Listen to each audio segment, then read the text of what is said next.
자, 먼저 이번 주에 영향력이 있었던 투자 뉴스부터 확인해 보시죠.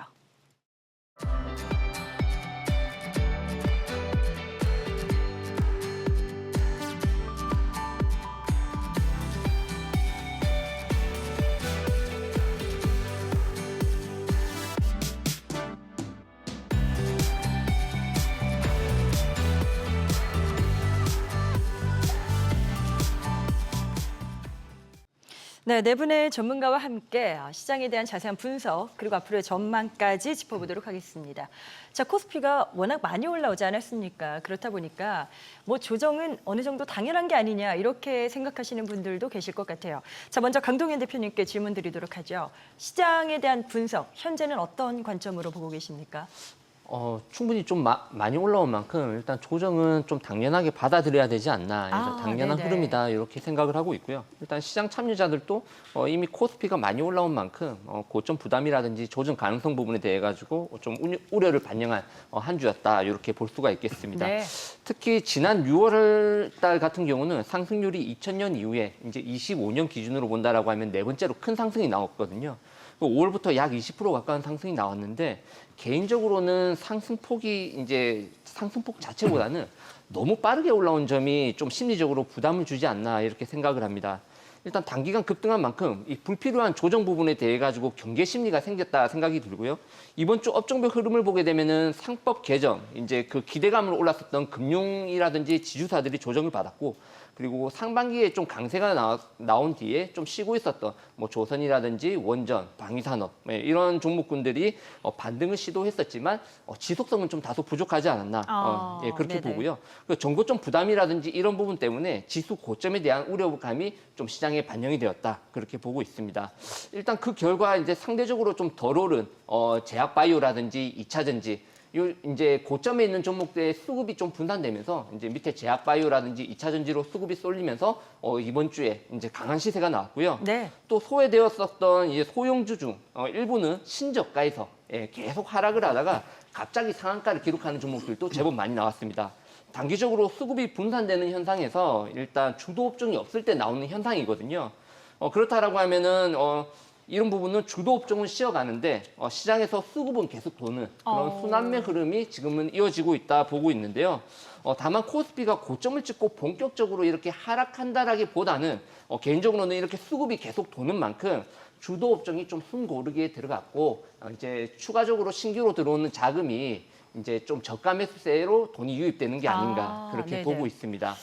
네. 이번 주에는 뭐 이슈가 또 여러 가지가 있었습니다. 다들 아시는 것처럼 뭐 SK 하이닉스 시장 충격이 일부 있었고요. 거기다가 트럼프 대통령의 관세 정책, 미국의 물가 우려, 실적에 대한 여러 가지 또 노이즈들, 여러 가지 이런 재료가 있는 상황인데 뭐 방향성도 탐색을 해야 될 것 같고 기본적인 접근 베이스는 어떻게 잡는 게 좋을지 김호영 대표님께 좀 여쭤볼까요? 뭐 일단 지금 코스피 지수가 역대 고점에 채 5%도 남지 않은 그런 상황이고요. 네. 코스닥 지수는 이번 주도 계속 상승하면서 연중 신고가를 기록을 하고 있습니다. 조정이 반드시 필요하다는 거 많은 분들이 생각할 텐데 자연스럽게 나오고 있다고 생각을 하고요. 지금 시장에 만발해 있던 호재들이 이미 자기 역할을 다 했습니다. 특히 정책적인 부분이었는데요. 지금 새 정부 출범 1개월이 조금 지난 시점이라서 지금까지는 정책의 구체화보다는 기대감이었잖아요. 이제부터는 정책이 좀 더 구체화되는 시기가 이제 진행이 될 겁니다. 네. 뭐 지주사 리밸런싱이라든지 스테이블 코인의 어떤 정책 확립이라든지 등등의 이런 정책이 확립되면 좀 더 이제 구체화된 종목들의 실질적인 실수혜주들이 탄생을 할 거고요. 지금의 조정 구간을 넘어서면 이들 중심으로 상승을 기대해 볼 수 있을 것 같습니다. 지금 뭐 단적으로 이번 주에 가장 특징이었던 SK 하이닉스의 하락을 보더라도요. SK 하이닉스가 10%의 하락을 보이면서 큰 충격을 줬지만 네. 반대로 삼성전자 이재용 회장의 이제 무죄가 확정이 되면서 삼성전자가 한 3%가량 올랐잖아요. 둘의 시총을 대비해 보면 어느 정도 메워줬다. 또 삼성 그룹주가 상승했기 때문에 좀 메워주는 한마디로 얘기하면 순환매가 좀 돌았다. 그래서 지금 고점권에서 손바뀜이 일어날 수 있지만 시장의 대세 상승 흐름은 하반기에도 지속될 것으로 보기 때문에 지금 조정 구간을 좀 활용할 필요도 있을 것 같습니다. 이 SK 하이닉스를 한 번 더 여쭤보도록 하겠습니다. 많은 분들이 또 궁금해하시는 포인트이기도 할 것 같은데 골드만삭스 쪽에서 투자 의견을 낮췄습니다. 매수에서 중립으로 다운을 시켰고요.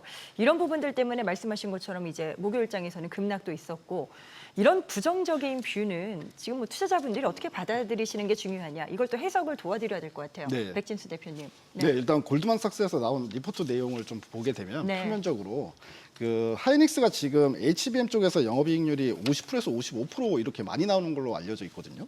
근데 이제 HBM4 내년부터 이제 출시가 되는 HBM4부터는 이제 독점적인 지위보다는 경쟁이 심해진다. 그렇게 되면 이 가격 협상력이 이게 공급사인 SK 하이닉스가 아니라 구매사인 엔비디아 쪽의 가격 협상이 켜질 거다. 그러면 마진율이 감소할 거다. 결국엔 이제 내용을 이렇게 해석을 해볼 수 있는데요. 네. 그럼 왜 갑자기 이렇게 뭐 경쟁이 심해질 거라고 골드만삭스에서는 받느냐?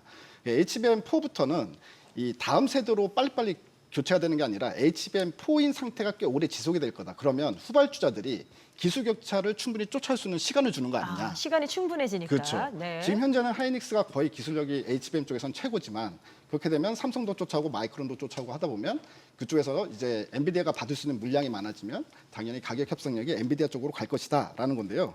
사실 이거는 미래에 대한 전망이잖아요. 사실 맞을지 안 맞을지는 시간이 가야 아는 거지만 그렇죠. 네. 문제는 시장이 이걸 믿느냐 안 믿느냐가 더 중요합니다. 당장에는.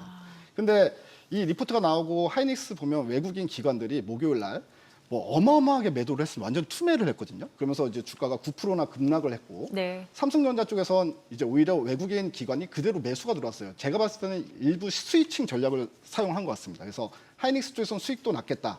익절하면서 저 바닥에 있는 삼성전자 사자. 또 때마침 삼성전자 아까 김영희 대표님께서 말씀하셨다시피 이제 악재성 내용들이 해소가 되는 움직임이 그렇죠. 나타나고 네. 있다. 뭐 사분 리스크뿐만이 아니라 그 HBM4 수율도 50% 이상 올라왔다는 기사가 또 나왔거든요. 당일날.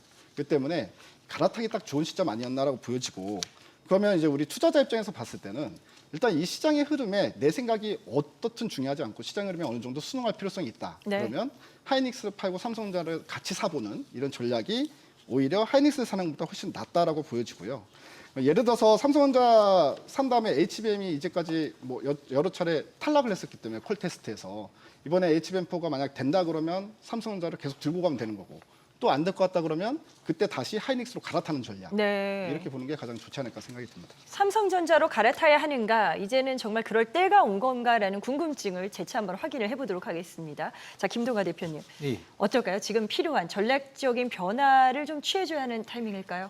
이제 앞에서 이제 백진수 대표님이 말씀을 너무 잘 주셨어요. 네. 그래서 제가 이제 좀 덧붙여만 드린다면은 지금 그러니까 이번 주 시장을 보게 되면은 시장이 조금 약간 외국인의 선물 매도가 굉장히 많았잖아요. 그러니까 외국인들이 선물을 한 3조 원 정도를 매도를 했는데 이 선물을 매도를 하게 되면 프로그램 매도나 매수가 유발되게 되거든요. 그러다 보니까 이제 고평가는 팔고 그다음에 저평가는 사는데 지금 여러분들 시가총액 1등이 삼성전자고 시가총액 2등이 하이닉스인데 하이닉스의 시가총액이 한 200조 원에서 왔다 갔다 합니다. 그래서 이 하이닉스의 시가총액 200조 원을 한 10% 정도 빼면 한 20조 원이 사라지는 거거든요. 예, 그러다 보면은 주가 지수가 좀 그 장중에 급락이 나타나면서 이 외국인들의 선물 수익률에 대한 극대화 전략 자체를 가질 수가 있다는 얘기죠.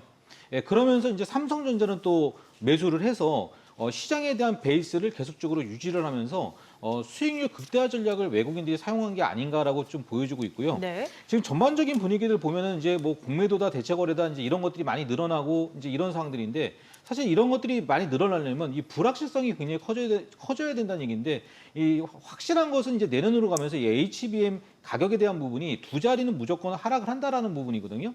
이제 그렇게 되면은 하이닉스도 마찬가지지만 삼성전자도 영업이익은 줄어들 수밖에 없는 그런 구조이기 때문에 네네. 어떻게 보면 이제 이런 것들 때문에 주가가 내려갔다라는 부분들은 사실 좀 약간 억지인 것 같고요. 아마도 이제 고평가, 특히나 이제 SK 하이닉스 같은 경우는 아직까지 실적 발표 2분기를 하지 않았기 때문에 이제 그런 불확실성도 있었고 또 삼성전자 같은 경우는 이제 이재용 회장의 어떤 사법 리스크가 그 축소가 됐고 그리고 또 하나는 이제 2분기 실적 발표에 대한 부분이 이제 발표가 됐기 때문에 더 이상의 악재는 없다라는 부분들. 특히나 이제 뭐 이번 성장에 대한 부분들을 놓고 보고 가격에 대한 부분을 놓고 본다면은 분명히 지금 현재 가격에 메리트가 있다라고 보니까 저 같으면은요 삼성전자의 비중을 한 반 정도 가져가시고 그리고 네. SK 하이닉스에 반만. 대한 SK 하이닉스에 대한 비중만 가지고 계시지 마시고 줄여서 삼성전자를 같이 매매하는 전략이 필요하지 않나 그렇게 보여지고 있습니다. 반도체 쪽 변화의 기류가 또 감지가 되는 상황입니다. 전략적으로 코멘트 주신 부분들 참고해 보시면 좋을 것 같고요. 더 자세한 내용 전략 필요하신 분들은 카카오 채널 필살기를 활용하셔도 좋을 것 같습니다. 자, 외국인들 수급 이야기로 넘어가 보도록 하겠습니다. 외국인들 뭐 이달 들어서 꽤 많이 샀거든요. 그런데 김호영 대표님 많이 샀는데 숫자만 놓고 보면 표면적으로는 그래요. 그런데 뭐 체감하기에는 왜 이렇게 좀 많이 산 것 같지 않나 뭐 이런 느낌도 있더라고요. 이게 약간 손바뀜이 일어나고 있기 때문에 그렇다고 손바뀜이? 예, 네. 보시면 될 것 같은데 사실 방산주가 올해 굉장히 많이 올랐잖아요. 근데 고점에서 지금까지 한 한 달여간 좀 횡보를 하면서 조정을 받고 있습니다. 그리고 또 하락을 하기도 했고요. 현대로템이나 한화에어로스페이스 모두 마찬가지인데 여기에 다시 외국인 수급이 들어오고 있어요. 아, 네네. 한 달 전쯤에 수익 실현을 하고 지금 다시 사주고 있는 이러한 과정들을 계속하는데 한마디로 얘기하면 자연스러운 부분이죠. 지금까지 상승을 주도했던 종목들 대부분 외국인들이 집중적으로 매수했는데 많이 올랐잖아요. 그러니까 당연히 차익 실현에 나서고 있는 거고요.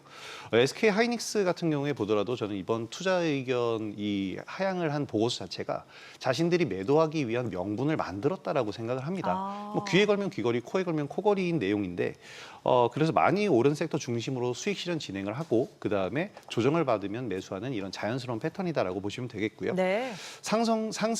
그러니까 상승폭을 많이 키웠을 때는 이제 이렇게 차익 실현에 나서는 것. 뭐 우리 시장이 많이 올랐기 때문이다라는 것과 일맥상통하는 부분이고 하지만 이제 말씀드린 것처럼 방산주의 이 흐름을 봤을 때 지금 다시 매수 들어오고 있는 건 고가권에서 차익 실현 이후에 어느 정도의 자연스러운 조정 그리고 지지 라인을 만들었을 때는 다시 그 매수하는 패턴을 보여주고 있기 때문에 말씀하신 것처럼 이번 달 들어서 외국인들이 많이 매수했지만 체감이 없잖아요. 네. 좀 더 시간이 지나면 체감이 확실하게 느껴질 거고 사실 뭐 이번 주에 시장이 급락할 수 있을 만한 요소가 많았는데 급락을 하질 않았거든요.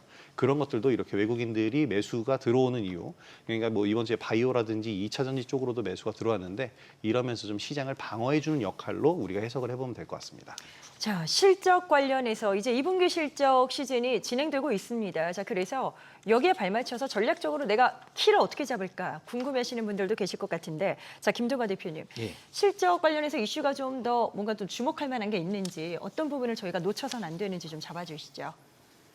2분기 실적의 기업들의 실적 투자 모멘텀은 어디서 찾아야 할지 어떨까요? 뭐 주목하시는 포인트는 어디 있을까요? 그러니까 삼성전자는 이제 2분기 실적 발표를 이미 한 상태입니다. 그래서 별 무리 없이 주가가 강세를 보여주고 있는데 이제 앞에서도 말씀드렸지만 SK 하이닉스 같은 경우는 이달 말 실적 발표를 앞두고 좀 휘청거리는 그런 모습을 좀 보여주고 있습니다. 그러니까 2분기 실적의 유의미한 사항의 조정이 없이는 그러니까 신정부 출범 이후에 이 AI, 방산 또는 원자력, 금융, 뭐 지주사 이 섹터 중심의 이 상법 개정을 통해서 이제 코스피 5천 시대를 가르겠다는 정부 정책에 따라서 어떻게 보면 실적보다는 이러한 정책 기대감에 대한 부분들이 좀 더 반영이 되는 그런 시장이다. 그렇기 때문에 네. 결국에 이제 밸류에 대한 가치가 이익 가치보다는 자산 가치 쪽으로 조금 더 이동되는 시장이기 때문에 아무래도 이제 실적보다는 이러한 좀 주도주 패턴에 대한 종목군들을 중심으로 좀 보시는 게 좋지 않을까 그렇게 보여주고 있습니다. 그래서 2분기에 유의미한 가치 투자보다는 정책, 자산 밸류, 그다음에 관련주인 이 조선, 방산, 원전, 증권주, 특히나 이제 하반기 국내의 이 금리 인하 기대감과 또 안정적인 환율 수혜주, 또 새로운 이 중국의 한한령 기대감을 통해서 매매해볼 수 있는 게 두 가지를 꼽는다면 하나는 이제 화장품이고요. 이제 하나는 이제 제약바이오라고 볼 수가 있는데 네네. 사실 이제 오늘은 약간 화장품 주식들이 고점에서 조금 밀리기도 했지만 전일 같은 경우에는 이제 제약바이오 관련 종목군들이 거래도 많이 터지고 또 강세에 대한 분위기를 또 이어지는 그런 모습을 보여주고 있었기 때문에 다음 주를 가면서도요. 이 화장품과 제약바이오 업종을 좀 중심으로 보는 게 좋지 않을까 그렇게 보여주고 있습니다. 저희가 잠시 후에 관심 받았던 뜨거운 업종에서도 두 업종 준비돼 있습니다. 계속해서 함께해서 체크해 주시면 좋을 것 같고요. 이제 다음 주 전망과 전략으로 또 들어가 보겠습니다. 트럼프 노이즈 계속되고 있고요. 관세 우려, 물가 우려, 파월 의장의 해임 안건들까지 여러 이슈가 있는 상황이고 환율은 지금 1,400원을 향해서 또 가고 있는 그런 상황입니다. 자, 강동현 대표님, 투자자분들이 다음 주는 어떻게 대비하는 게 좋을지 전략적인 부분도 잡아보죠. 일단 다음 주 같은 경우는 일정 부분이 이 반도체 쪽에 대한 실적 발표가 좀 많이 준비되어 있습니다. 이 SK 하이닉스라든지 인텔 뭐 이런 기업들이 일단 실적 발표가 준비되어 있고요. 그리고 굵직굵직한 그 미국의 이제 M7 중에 이제 하나죠. 테슬라의 실적 발표도 23일, 현지 시간으로 23일이면은 우리 24일 새벽이겠네요. 그렇죠. 그때 이제 네. 알파벳하고 이제 실적 발표가 있습니다. 아무래도 그렇다라고 하면은 지금 이번 주에 2차 전지 흐름이 굉장히 좋았지 않습니까? 근데 이제 테슬라 주가가 아무래도 2차 전지에 좀 끼치는 영향이 좀 크다 보니까 실적 발표 이후에 재료 소멸이 될지 아니면은 향후 기대감이 또 발산이 될지 거기에 따른 또 방향성이 나올 수도 있다 생각하고요. 아직까지 2차전지 주요 기업들의 이제 방향성을 보게 되면은 이제 월봉으로 한번 보시기 바랍니다. 이제 추세가 아직까지 하락 구간에 있거든요. 그러면 그 추세 라인을 이번에 돌파를 할 수 있는지 그게 제일 이제 키 포인트가 아닌가 중요하겠네요. 생각됩니다. 네. 그러면은 방향성 전환이 나올지 그 부분을 좀 관심을 가져야 될 것 같고요. 그리고 SK 하이닉스가 이번 주에 좀 안 좋은 소식이 나왔는데 그거는 아까 이제 김호용 대표님께서도 말씀하셨다시피 그냥 지나가는 노이즈라고 생각을 합니다. 근데 이제 이번에 실적 발표 이후에 또 향후 가이던스 부분에 대해 가지고 전망을 발표해야 한다라고 하면은 그 이후에 주가가 어떻게 반영되는지 좀 체크해 볼 네네. 필요가 있다. 이렇게 생각됩니다. 네, 다음 주 업종별 전략 조금 더 세밀하게 들어가 보겠습니다. 조선, 방산, 원전, 조방원의 전략, 또 최근에 많이 주목받은 지주사나 금융 쪽도 궁금해지는데 백진수 대표의 포트폴리오 의견은 어떠십니까? 네, 지금 이제 우리 주도 섹터였던 조방원 같은 경우에는 주가가 너무 많이 올랐기 때문에 네. 지금 현재 보면은 약간 상단에서 박스권 흐름으로 보이는 느낌이거든요. 그래서 박스권 흐름으로 가고 있기 때문에 일단 박스권 전략으로 대응하면 좋을 것 같다. 그러니까 많이 떨어지면 샀다가 정고점까지 가면 파는 방식의 이런 박스권 매매로 일단은 당분간은 매매하시는 게 좋을 것 같고요. 네. 그리고 지주사 같은 경우도 지금 고점에서 훅 떨어지는 모습이 나타나고 있기 때문에 마찬가지로 박스권 전략으로 일단 매매를 한다. 근데 이렇게 되면 코스피가 약간 박스권 전략 간다는 것 자체가 수급이 공백이 생기잖아요. 오. 그럼 이 수급이 고스란히 코스닥으로 옮겨갈 가능성이 있습니다. 그래서 사실 지수가 3,200포인트 가는 동안에 코스닥은 그렇게 많이 올라가지 못했거든요. 그래서 어느 정도 키 맞추기가 이런 구간에서 나온다라고 생각을 하고 있습니다. 그래서 지금 현재는 우리가 코스닥 쪽을 좀 공략을 해보면 높은 수익률을 볼 수 있겠다 이런 생각이 좀 들고요. 그 안에서 이제 코스닥에서 보면은 시가총액 1위 기업이 알테오젠이라고 바이오 기업입니다. 네. 그러니까 이 많은 유동성이 쏟아져 들어올 때 그걸 품을 수 있는 업종이 바이오고요. 그리고 어쨌든 코스닥 하면은 대표 업종이 바이오, 2차 전지, 반도체 소부장 아니겠습니까? 그래서 이쪽으로 수급이 제일 먼저 유입될 가능성이 있으니까 이쪽을 먼저 공략을 해보면 좋은 수익률을 얻을 수 있겠다 이런 생각이 듭니다. 네, 섹터별 전략까지 들어봤습니다. 네 분의 의견 투자 전략 세우시는데 참고 자료로 활용하시길 바랍니다. 그리고 투자에 대한 최종 판단과 책임은 투자자 본인에게 있다는 점 말씀드립니다. 항상 자신의 원칙에 맞추어서 현명한 투자하시길 바라겠고요. 방송 외에도 다양한 주식 투자 정보가 필요하다 하시는 분들 카카오 채널로 활용이 가능합니다. 필살기를 검색해서 친구 추가하시면 더 많은 정보 만나보실 수 있겠습니다.